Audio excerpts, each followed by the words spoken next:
ગીર સોમનાથમાં વીજ ચોરો સામે મોટી કાર્યવાહી કરાઈ છે। વેરાવળ અને સૂત્રાપાડા તાલુકામાં મેગા વીજ ચેકિંગ હાથ ધરાયું। 50થી વધુ ટીમોએ વીજ ચેકિંગની કામગીરી હાથ ધરી છે। પોલીસ બંદોબસ્ત સાથે રહેણાંક વાણિજ્ય હેતુના વીજ જોડાણનું પણ ચેકિંગ કરવામાં આવી રહ્યું છે। ગીર સોમનાથમાં વીજ ચોરો સામે મોટી કાર્યવાહી।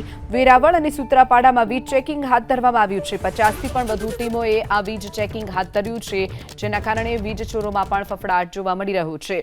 પોલીસ બંદોબસ્ત સાથે રહેણાંક અને વાણિજ્ય હેતુના વીજ જોડાણનું ચેકિંગ અત્યારે કરવામાં આવી રહ્યું છે। મેગા વીજ ચેકિંગ હાથ ધરાયું। 50થી વધુ ટીમોએ વીજ ચેકિંગની કામગીરી હાથ ધરી છે। પોલીસ બંદોબસ્ત સાથે રહેણાંક વાણિજ્ય હેતુના વીજ જોડાણનું પણ ચેકિંગ કરવામાં આવી રહ્યું છે। ગીર સોમનાથમાં વીજ ચોરો સામે મોટી કાર્યવાહી। વેરાવળ અને સૂત્રાપાડામાં વીજ ચેકિંગ હાથ ધરવામાં આવ્યું છે। 50થી પણ વધુ ટીમોએ આ વીજ ચેકિંગ હાથ ધર્યું છે, જેના કારણે વીજ ચોરોમાં પણ ફફડાટ જોવા મળી રહ્યો છે। પોલીસ બંદોબસ્ત સાથે રહેણાંક અને વાણિજ્ય હેતુના વીજ જોડાણનું ચેકિંગ અત્યારે કરવામાં આવી રહ્યું છે।